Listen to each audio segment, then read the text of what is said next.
Welcome back to India Business Insights. We are pleased to announce a new series of videos. We do a deep analysis of several industries, we do competitive studies, in-depth analysis of annual reports, and state of the industry reports for our various clients. We now present abridged versions of these reports as videos for your benefits. If you like what we do, please like and subscribe to our channel. The Indian banking industry has been on an upward trajectory, aided by strong economic growth, rising disposable incomes, increasing consumerism, and easier access to credit. As per the Reserve Bank of India, RBI, India's banking sector is sufficiently capitalized and well regulated. The financial and economic conditions in the country have been improving at a faster pace in recent decades. Credit, market, and liquidity risk studies suggest that Indian banks are generally resilient and have withstood the global downturn well. In recent years, India has also focused on increasing its banking sector reach through various schemes like the Pradhan Mantri Jan Dhan Yojana and post-payment banks. Schemes like these, coupled with major banking sector reforms like digital payments, neo-banking, a rise of Indian NBFCs and fintech have significantly enhanced India's financial inclusion and helped fuel the credit cycle in the country. Digital payments have significantly increased in recent years because of coordinated efforts of the government and RBI with all the stakeholders. UPI volume for FY25 until June recorded to 2,762. India accounts for nearly 46% of the world's digital transactions as per 2022 data. As on July 2024, there were 602 banks actively using UPI. As on April 2024, there were 581 banks actively using UPI. The total number of digital transactions as on December 2023 amounted to 15.8 billion with a total value of rupees 2.1 trillion, US dollar 25.27 billion. India's banking sector has remained stable despite global upheavals, thereby retaining public confidence over the years. The country is set to become the third largest domestic banking sector by 2050. While this may be in the future, Indian banks are not very large by global standards. SBI, which is a huge giant miles ahead in India, is at number 47 in global rankings by assets. While the private sector leader, HDFC Bank, which was once the largest in the world by market cap, is at lowly 83. These are the only two Indian banks. So the banking industry has to develop much faster in relation to the size of the economy. Indian banking industry market numbers. In 2024, total assets in the public and private banking sectors were US dollar 1,861.72 billion and US dollar 1,264.3 billion respectively. Assets of public sector banks accounted for 59.5% of the total banking assets, including public, private sector, and foreign banks.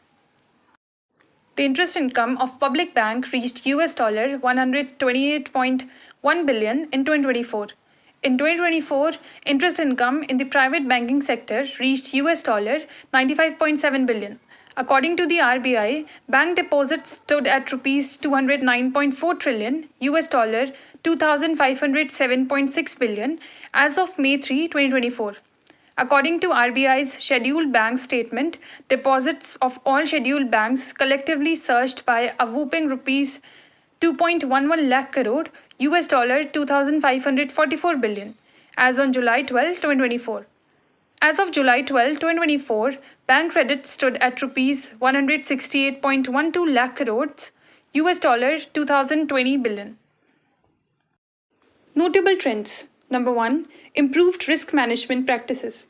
In Union Budget 2023, the KYC process have been streamlined by using a risk-based strategy rather than a one-size-fits-all approach. Indian banks are increasingly focused on adopting integrated approach to risk management. A draft MD providing a consolidated and updated IT governance and risk management framework for regulated entities (REs) has been placed on the Reserve Bank's website in October 2022 for public comments.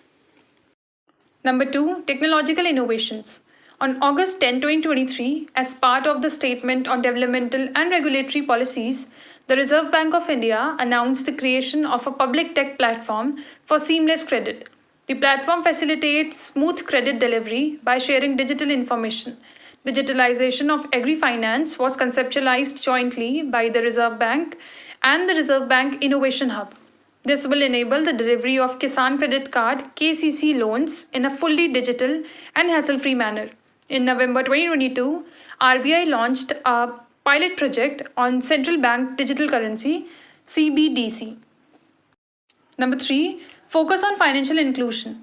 The emergence and expansion of fintech has played a crucial role in enhancing financial inclusion. The National Strategy for Financial Inclusion (NSFI) 2019-24 sets forth the vision and key objectives of financial inclusion policies in India, with an emphasis on enhancing digital financial inclusion, promoting financial literacy, and strengthening the grievance redressal mechanism in the country. Number 4, consolidation. Banks increasingly consolidation to drive greater benefits such as enhanced synergy, cost takeouts from economies of scale, organizational efficiency, and diversification of risks. After consolidating for the last 2 years, Indian banks took off this year, lifted by falling NPAs, higher credit growth, and rising digitalization. Number 5, digital lending. The value of the digital lending market in India was $270 billion in 2022. By 2023, the digital lending market reached worth around $350 billion. Most of the market was served by fintech firms and NBFCs. India's digital lending market witnessed a growth of CAGR 39.5% over a span of 10 years. Digital lending is set to account for 60% of the total Indian fintech market by 2030. Growth drivers and opportunities. Number 1, economic and demographic drivers. Favorable demographics and rising income levels. The sector will benefit from structural economic stability and continued credibility of monetary policy. Rural lending strives to reach the 60% of the rural population that is underbanked. 100% of new bank accounts opening in rural India are being done digitally. Number 2, government initiatives. With a view to improve the governance of public sector banks, PSBs, the government had decided to set up an autonomous banks board bureau. The bureau will recommend for selection of heads of public sector banks and help banks in developing strategies and capital raising plans. In December 2023, IREDA partners with banks to boost renewable energy projects in India. Number 3, infrastructure financing. Government of India has set up a target of about Rs 1 trillion for the government-backed National Bank for Financial Infrastructure and Development for sanctioning loans to the infrastructure sector in a couple of years. Number 4, cross-border payments. New RBI rules favor the NRIs through which they can pay bills for telephone, electricity, and others directly in India, with the help of the new payment portal opened by the government. This payment portal is a joint initiative of IBA or Indian Banks Association and RBI or the Reserve Bank of India. It belongs to NPCI or the National Payment Corporation of India. Number 5, increasing M&A and investment activities. The consolidated M&A activities are driven by NBFC and banking sector. In 2019, banking and financial services witnessed 32 M&A activities worth $1.72 billion. For instance, in November 2021, Kotak Mahindra Bank announced that it has completed the acquisition of a 9.98% stake in KFin Technologies for Rs 310 crore, $41.62 million. In April 2020, Axis Bank acquired additional 29% stake in Max Life Insurance. Performance highlights, key players. Profitability analysis, Q2 FY 2025. The non-interest component in the net revenue is 28% for HDFC, 24.5% for ICICI, 30.8% for BOB, 24.8% for IDFC, and 33% for Axis Bank.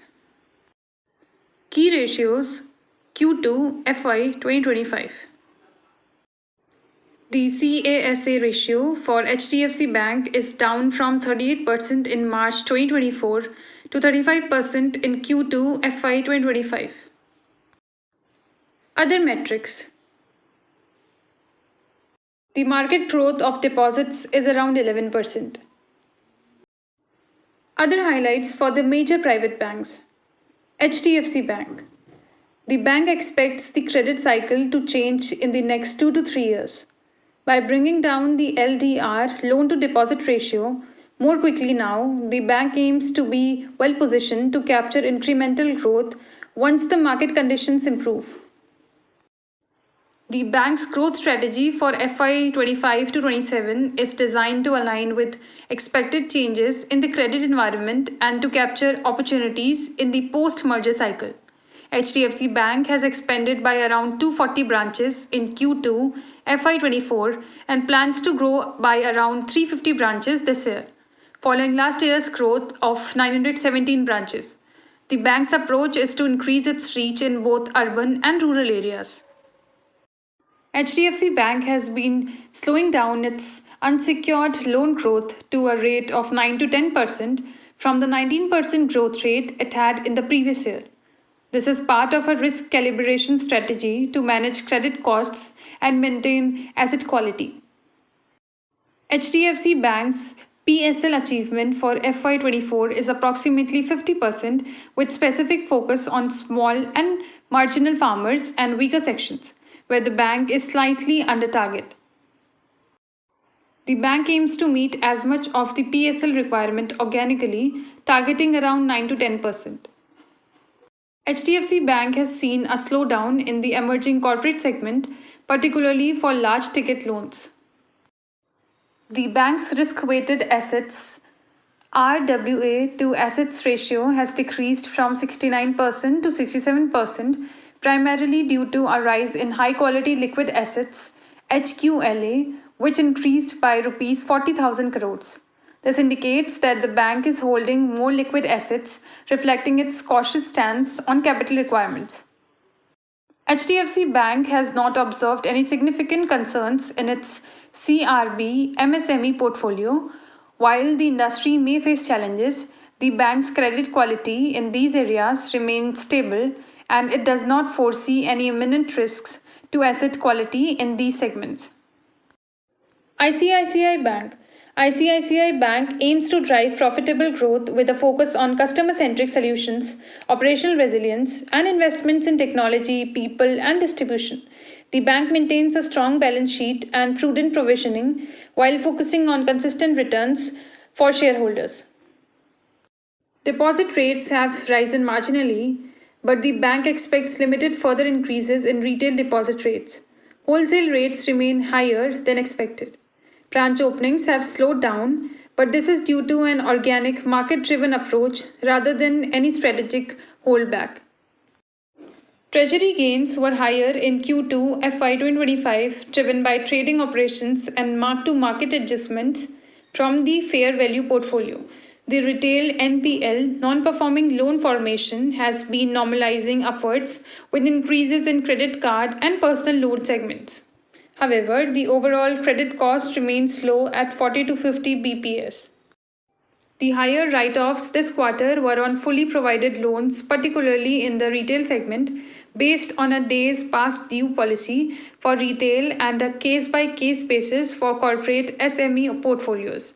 The bank expects margins to remain stable in the near term. Once the rate cut cycle begins, loan repricing will likely happen faster than deposit repricing, but the overall impact on margins is expected to be shallow. Bank of Baroda. Retail products saw strong performance with auto loans up by 23%, home loans growing at 16.2%, and education loans up by 17.2%. Personal loan growth was moderated, decreasing from 39% to 25%. The bank is emphasizing retail liabilities over bulk deposits to optimize margins. The international book growth is moderated while domestic growth remains strong. Digitalization is a key focus with innovations like the Aditi Virtual Relationship Manager. Deposit costs has risen by 6 bps in Q2 compared to Q1, but the repricing effect seemed to be over. Some cost moderation is predicted towards late Q3 or early Q4 as system liquidity improves. The bank has faced challenges in optimizing commission, exchange, and brokerage (CEB) despite good growth in corporate lending. The fee income from retail business was lower due to campaign driven fee waivers and digital banking taking a large share of transactions.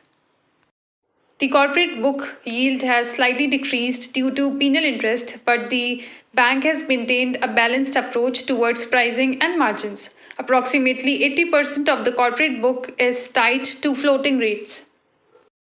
The margin from the overseas loan book has decreased slightly from 2.13% to 2% due to the Fed rate cuts and overall cooling in interest rates in international markets. Since both assets and liabilities in overseas markets are floating, there is a lag in repricing deposits, which is affecting margins. The bank aims for an ideal margin of 1.9 to 2% for international loans going forward. The bank has recalibrated its growth targets for both deposits and advances. Deposit growth expectations have been adjusted to 9% to 11% from 10% to 12% for H2, with Q3 and Q4 seeing stronger growth to meet the revised targets. Kotak Mahindra Bank.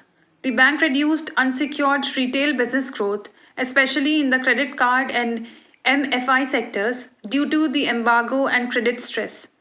Loss rates were in line with the industry. The bank launched a new customer-facing mobile app and automated processes to enhance customer and colleague experiences. Kotak Securities and Kotak AMC saw strong growth, with Kotak Securities profits rising by 37% and Kotak AMCs by 60%. Kotak Mahindra Capital reported a profit of Rs 90 crores, up from Rs 27 crores last year. International subsidiaries grew 84% year over year, contributing Rs 76 crores in profit.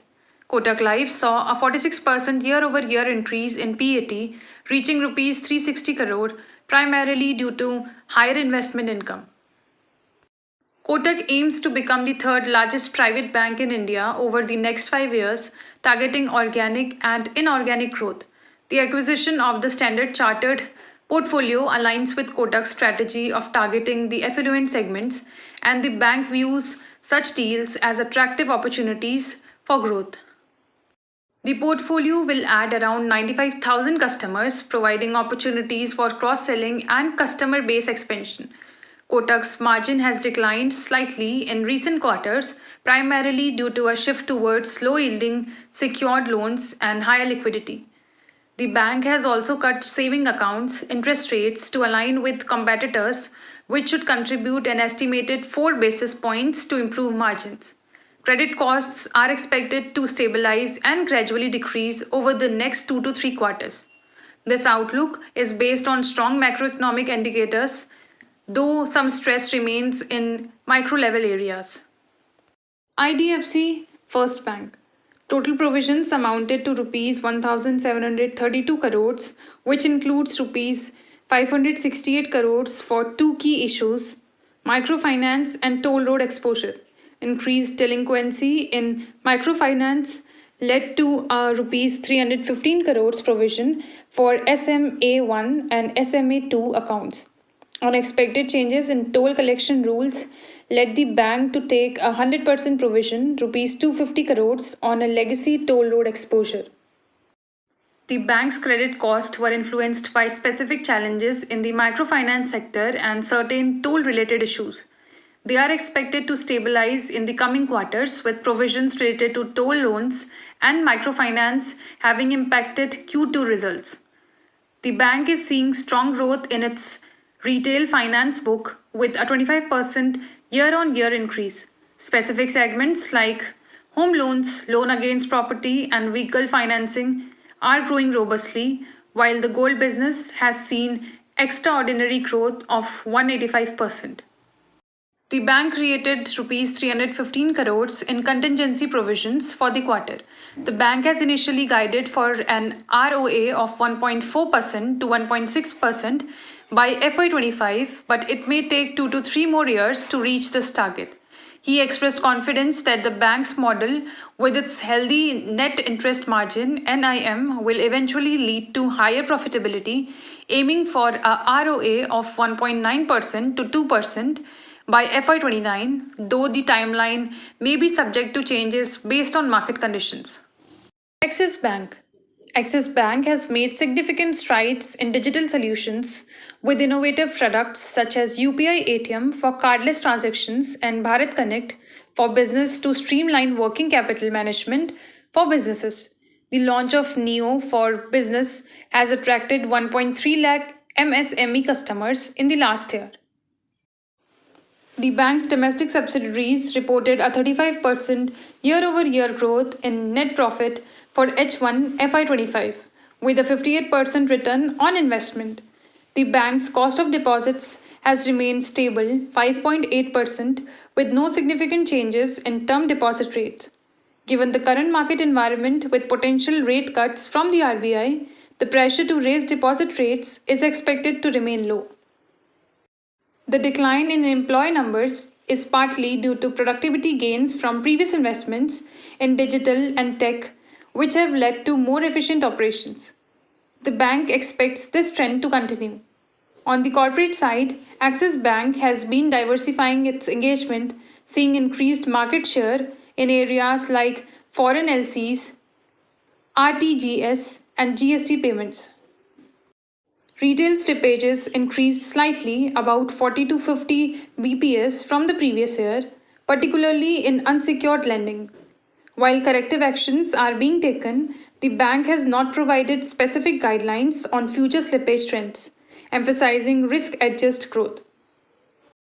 We will do a deeper coverage of the PSU banks in the next such video.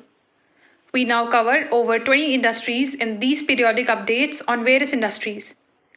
Full-length reports, which include secondary and primary research and field visits, are now available on about 20 industries. For more information, please contact us.